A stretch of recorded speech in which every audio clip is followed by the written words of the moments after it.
Gold, trusted gold buyers. మీరు తాకట్టు పెట్టిన బంగారాన్ని విడిపించి ఈ రోజు ఉన్న మార్కెట్ ధరకు కొనబడను.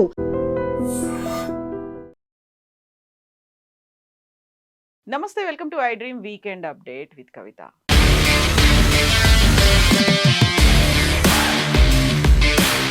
తెలంగాణలో అసెంబ్లీ సమావేశాలు జరుగుతున్నాయి. ప్రధాన ప్రతిపక్షం బీఆర్ఎస్ పార్టీ అసెంబ్లీ సెషన్స్ని బాయ్కాట్ చేసింది. యాక్చువల్గా ఈ సెషన్కి సంబంధించి వాడివేడి చర్చ జరుగుతుంది ప్రాజెక్టులకు సంబంధించి అనుకుంటే, ఎందుకని బీఆర్ఎస్ పార్టీ వెళ్ళిపోయింది? స్పీకర్ తమకు ఒక మైక్ ఇవ్వట్లేదు అనే దాంతో పాటుగా స్పీకర్ కేవలం ప్రభుత్వం వైపే మాట్లాడుతున్నారు, సీఎంకి మౌత్ పీస్లా ఉన్నారు అనేటువంటి వాదన చేసినటువంటి బీఆర్ఎస్ పార్టీ వాకౌట్ చేస్తున్నామని అనౌన్స్ చేసింది. అయితే జరగాల్సినటువంటి చర్చ జరగకుండా బీఆర్ఎస్ పార్టీ పలాయనం ఎందుకు చిత్తగించింది, యాక్చువల్గా ఎస్కేప్ ఎందుకు అయింది అనేదే ఇప్పుడు ఒక ప్రధానమైనటువంటి విమర్శ. మనతో పాటుగా ఉన్నారు సీనియర్ జర్నలిస్ట్ సాయి శేఖర్ గారు. హలో అండి, నమస్తే.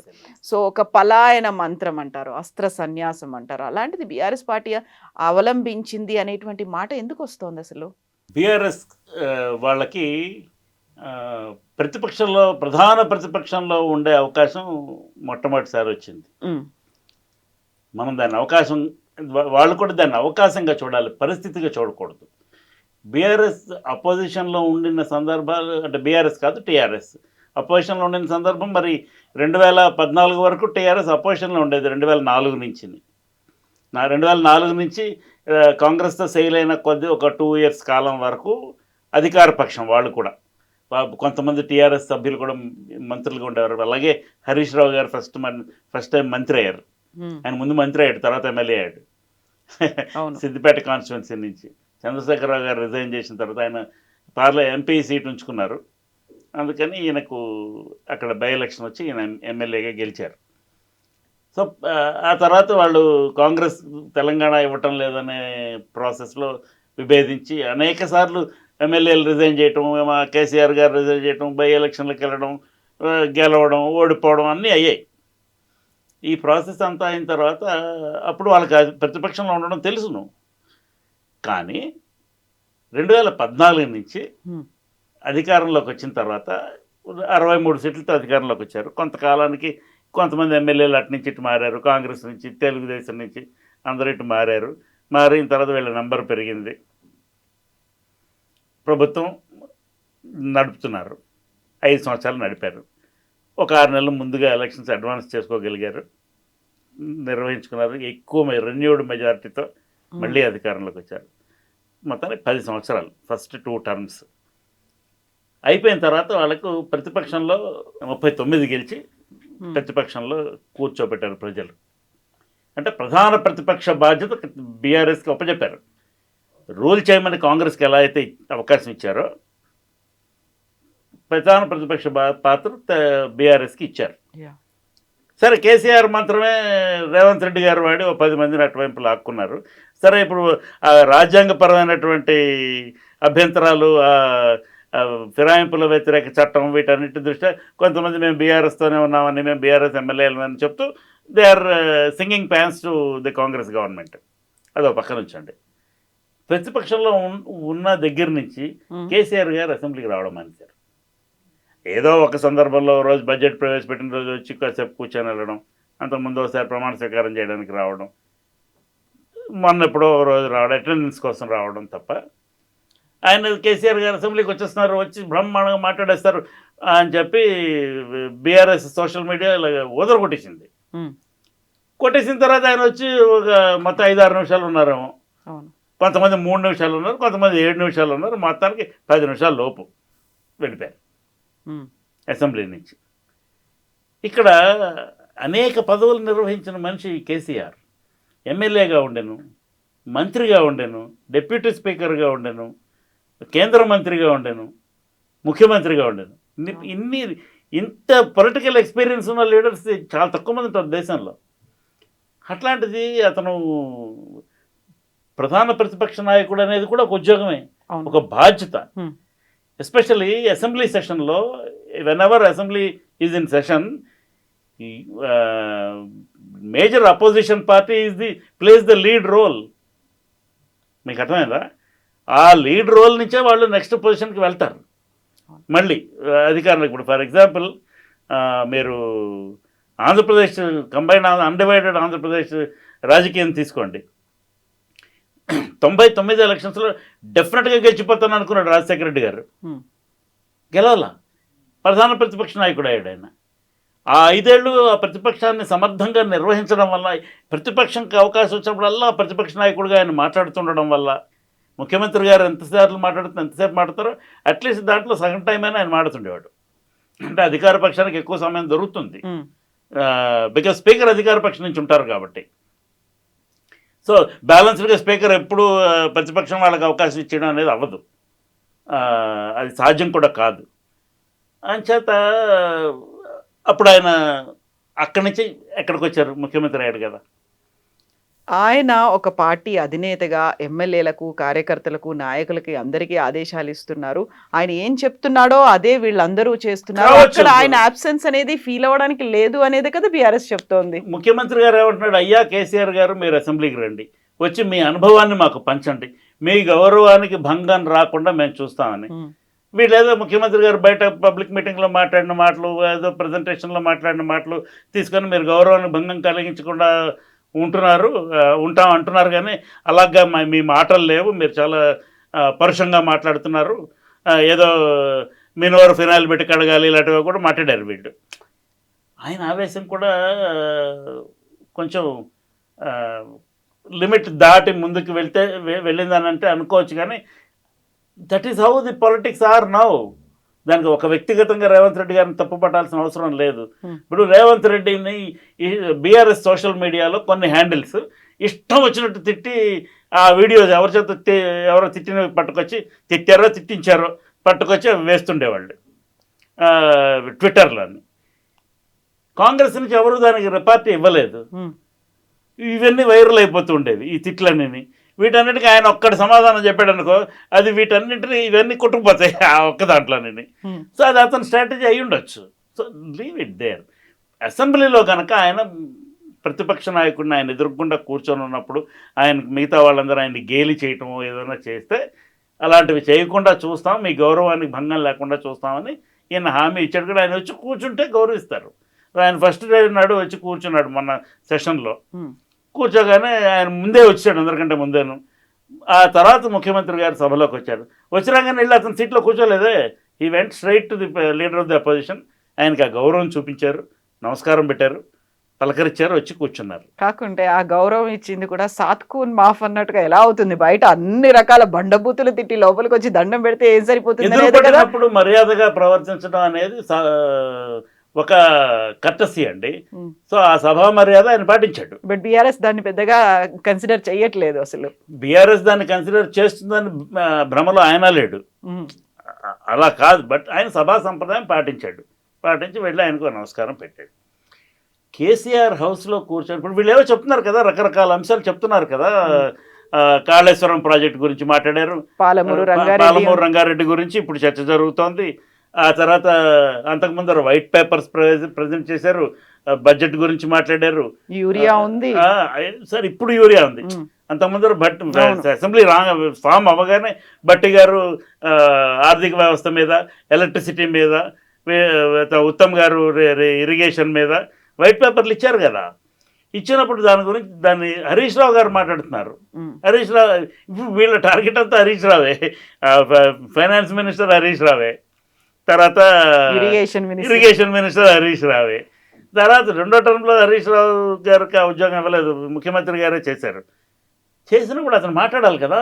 ఇప్పుడు ఇరిగేషన్ సబ్జెక్ట్ మీద వాళ్ళ అసెంబ్లీ సెషన్ పిలిచారు, శీతాకాల సమావేశాలు పిలిచినప్పుడు అతను వచ్చి ఆయన అభిప్రాయం ఏమిటో ఆయన చెప్పిన పాయింట్లే వీళ్ళు మాట్లాడుతూ ఉండొచ్చు. కేసీఆర్ ప్రెస్ కాన్ఫరెన్స్ చూడండి, ఎప్పుడైనా సరే ఎంతమంది వాచ్ చేస్తారు. ఎగ్జాక్ట్లీ టీవీలలో కానీ యూట్యూబ్లో కానీ KCR program KCR press conference ఓ పెద్ద ఈవెంట్, చాలామంది చూస్తారు.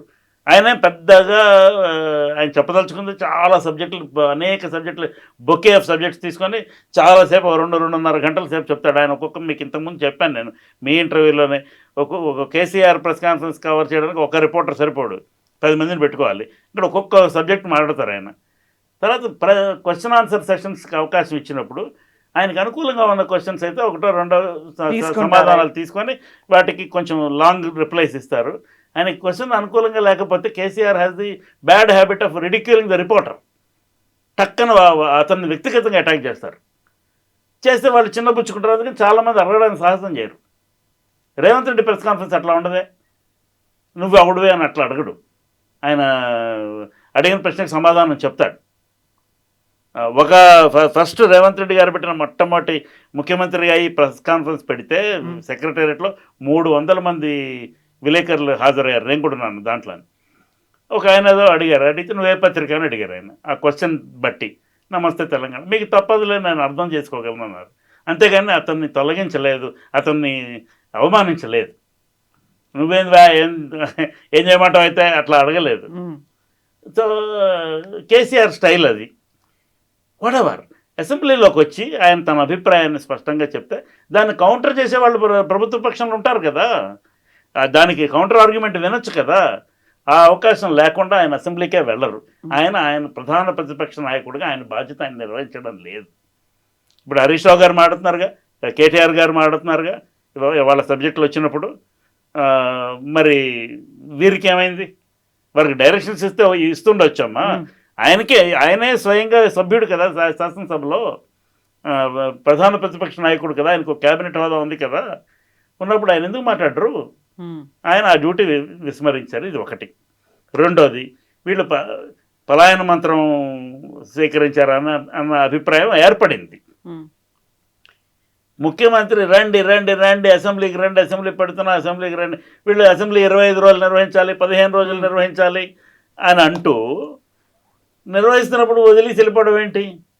అక్కడే ప్రొటెస్ట్ చేయొచ్చు కదా, అక్కడే నిరసన తెలియజేయచ్చు కదా. ఒకవేళ స్పీకర్ గారు ముఖ్యమంత్రికి ఎక్కువ అవకాశం ఇస్తున్నారు, మీరు ముఖ్యమంత్రిని విమర్శిస్తే నేను అలౌ చేయను అన్నారు, మైక్ కట్ చేస్తాను, అమ్మ దిస్ ఈస్ ది ప్రాక్టీస్.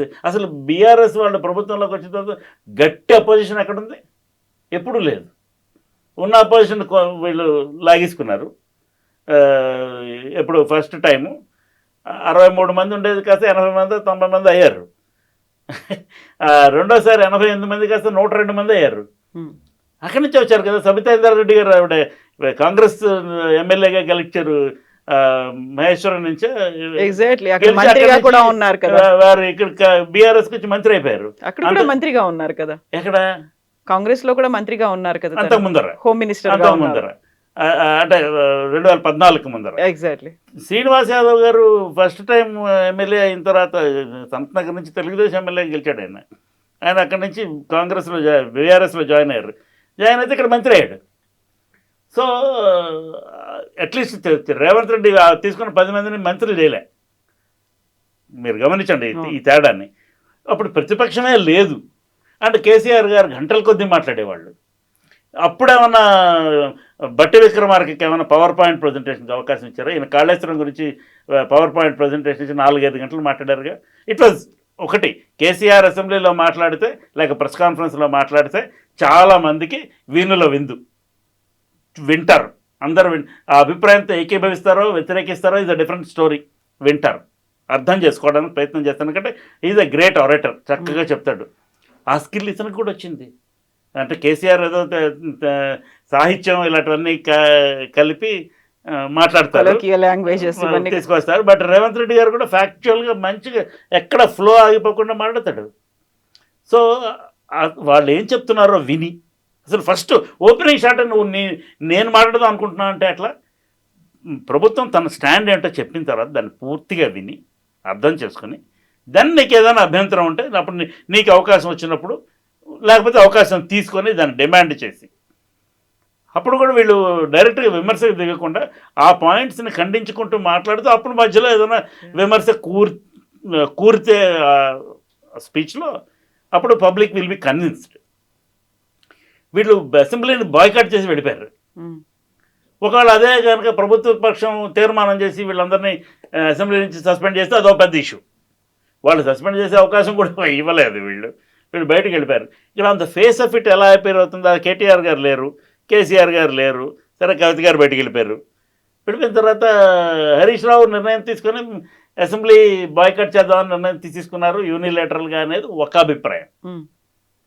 లేదు పార్టీ నుంచే డైరెక్షన్ వచ్చింది అంచేత వెళ్ళిపోమన్నారు అంచేత వెళ్ళిపోయారు అనేది ఇంకో అభిప్రాయం. When KCR was given the job of the leader of the opposition with a cabinet rank, ప్రధాన ప్రతిపక్ష నాయకుడు ఆయన అయినప్పుడు ఆయన వచ్చి హీ షుడ్ టేక్ డెసిషన్స్. ఇలా ప్రధాన ప్రతిపక్ష నాయకుడు అసెంబ్లీకి రాకుండా అనేక రోజులు జరిగినప్పుడు ఏదో మొక్కుబడిగా వచ్చి వెళ్ళిపోవడం అనేది జరగలేదమ్మా. ఈయన ఎందుకు రారు? ఈయన వచ్చి మాట్లాడొచ్చు కదా. ఎందుకంటే ఇప్పుడు తెలంగాణ అంటే కేసీఆర్, కేసీఆర్ అంటే తెలంగాణ అని కదా టీఆర్ఎస్ వాళ్ళు ప్రచారం చేసుకుంటుంది. ఆ అభిప్రాయమే ఉండేది ప్రజల్లో 10 ఏళ్ళు. తెలంగాణ అంటే కేసీఆర్, కేసీఆర్ అంటే తెలంగాణ అని. మొన్న ఎలక్షన్స్లో మారింది అది. మాట్లాడే స్కోప్ ఇవ్వట్లేదు, అవమానకరంగా మాట్లాడుతున్నారు. మీరేదో మమ్మల్ని తిడుతూ ఉంటే మేము అక్కడ కూర్చొని వింటూ ఉండాలా? అలాంటి అవసరం మాకేమో. వెయిట్ చేయాలి, అవకాశం వచ్చేదాకా తిట్టిన తర్వాత ప్రతి పాయింట్ నోట్ చేసుకుంటారు. టీఆర్ఎస్ పార్టీ బీఆర్ఎస్ పార్టీలో ఎలక్ట్ అయిన ఎమ్మెల్యేలు ఎవ్వరు తెలివి తక్కువ వాళ్ళను బుర్రలేని వాళ్ళు కారు. KCR, Harish, KTR, Prashant Reddy, Srinivas Yadav, Sabitha Indra Reddy, Jagadish Reddy, Sunitha Laxma Reddy, all these people can speak very well అమ్మా, వెరీ వెల్. వాళ్ళు బ్రహ్మాండంగా వాళ్ళ డిఫెన్స్ని ప్రజెంట్ చేసుకోగలరు. అండ్ విమర్శ ఏదన్నా అవతల నుంచి వస్తే దానికి క్లారిఫికేషన్ కూడా అసెంబ్లీ వేదికగా ఇస్తే అందరూ లైవ్ ఇస్తారు కదా, అసెంబ్లీ చూస్తారు కదా, ప్రజలు కూడా చూస్తారు కదా. మీరు వాళ్ళకి అవకాశం ఒకటి, మాకు పవర్ పాయింట్కి అవకాశం ఇవ్వాలి, వాళ్ళ పవర్ పాయింట్ అయ్యే వరకు ఆగండి, చూడండి. చూసిన తర్వాత వీళ్ళు వాళ్ళ పార్టీ ఆఫీస్లో పెడతారు power point presentation. You will watch it. వాళ్ళంటే అభిప్రాయం, వాళ్ళ మనుషులు మాత్రమే వాచ్ చేస్తారు. వాళ్ళంటే అభిమానం ఉన్న వాళ్ళు వాచ్ చేస్తారు. ప్రభుత్వ పక్షం వాళ్ళు కూడా వాచ్ చేస్తారు దానికి రిప్లై ఇవ్వడానికి. వాళ్ళు ఇంకేదో ప్రెస్ కాన్ఫరెన్స్ పెట్టి రిప్లై ఇస్తారు. బట్ అసెంబ్లీలో ఒక పవర్ పాయింట్ ప్రజెంటేషన్ జరుగుతున్నప్పుడు దాన్ని చూసి దాని మీద రెస్పాండ్ అవ్వడానికి ఏమిటి సమస్య? స్పీకర్ అభ్యంతరం పెట్టాడండి. ప్రతిదా అంటే మన గోల చేస్తే అభ్యంతరం పెడతాడు. బట్ ఈ గోల చేసుడు అనే ప్రాసెస్ ఎప్పటి నుంచో ఉంది కదా. అంటే అసెంబ్లీ కొత్తగా ఇప్పుడే విచిత్రంగా జరగడం లేదు. ఇది ఇంతకు ముందు కూడా ఉండింది. వీళ్ళకి అలవాటు లేదు. వీళ్ళకి అంత పవర్ఫుల్ ప్రతిపక్షం లేదు కాబట్టి వీళ్ళకి అలవాటు లేదు. మొట్టమొదటిసారి తెలంగాణ ఒక స్ట్రాంగ్ అపోజిషన్ ఎంచుకుంది. డెమోక్రసీలో అపోజిషన్ స్ట్రాంగ్గా ఉండటం, that is the beauty of the democracy. ఎందుకంటే ప్రభుత్వాన్ని రేవంత్ రెడ్డి జరిగిందని వీళ్ళంటే మా వల్ల ఇది జరగలేదు, దీనివల్ల ఇది ఇందుకు ఇలా జరిగింది వివరణ ఇవ్వండి. అది కేసీఆర్ లాంటి స్టాచర్ ఉన్న లీడర్ మాట్లాడుతుంటే సభ మొత్తానికి గౌరవం కూడా పెరుగుతుంది. సో అది జరగడం లేదు. చూద్దాం ఏమవుతుందో. మళ్ళీ నెక్స్ట్ ఏం చేస్తారో. పాలమూరు రంగారెడ్డి మీద అయితే ఒక బహిరంగ సభ 3 ప్లేసుల్లో పెడతాము, దానికి కేసీఆర్ వస్తారు అనేది. వాళ్ళు అవన్నీ చేయొద్దు. బట్ అసెంబ్లీ వేదికని యూటిలైజ్ చేసుకోవాలి కదా. అసలు అన్నిటికంటే ప్రధానమైనటువంటి పబ్లిక్ డిబేట్ ఫోరం అసెంబ్లీ. మీరు 15 రోజులు పెట్టమన్నారు. మీరు మొదటి 2 రోజులు పెడితేనే బాయ్కట్ చేస్తే 15 రోజులు పెడితే ఉంటారా? అప్పుడు కూడా ఇలాగే అంటాడేమో స్పీకర్ గారు. మీరు నువ్వు మైక్ తీసుకొని విమర్శించడానికే మైక్ తీసుకుంటే అట్లానే ఉంటుంది. ఆయన చెప్తున్నాడు, ముఖ్యమంత్రి తన పాయింట్స్ తను చెప్తూ మధ్యలో ఆయన రాళ్ళు వేస్తున్నాడు వీళ్ళ మీద. ఎదుర్కోండి, ఎందుకు పారిపోతున్నారు బయటికి? వెళ్ళక్కర్లేదు, లోపల ఉండి ఎదుర్కోండి. మీకు శక్తి లేకపోతే కదా. విచ్ మీన్స్ శక్తి లేదని మీరు ఏమైనా ఒప్పేసుకుంటున్నారా? ఈ అనుమానం అయితే ప్రజలకు వస్తుంది. Yes, అండి. Thank you so much, Sai Shekhar garu. Thank you. And for more videos, please subscribe to iDream. Please subscribe to iDream. Please subscribe iDream. And please subscribe to iDream. For more videos, subscribe to iDream. please like, share and subscribe to the channel. Congratulations, iDream. Subscribe to iDream. Subscribe to iDream. So subscribe to iDream Media. iDream ki iDream team andarki huge congratulations. Please subscribe iDream Media. Please subscribe to iDream. Subscribe iDream. Please subscribe to iDream. iDream అంటే నా కళల channel subscribe చేసుకున్న నోరు తిరుగుతలేదు. మీరైతే గంట గుర్తు కొట్టండి. For more such videos, please subscribe to iDream. Subscribe to iDream. Please subscribe to iDream. Please subscribe iDream Media. Please do subscribe to iDream. Please subscribe to iDream Media. For best entertainment and information, please subscribe iDream. And don't forget to subscribe to iDream.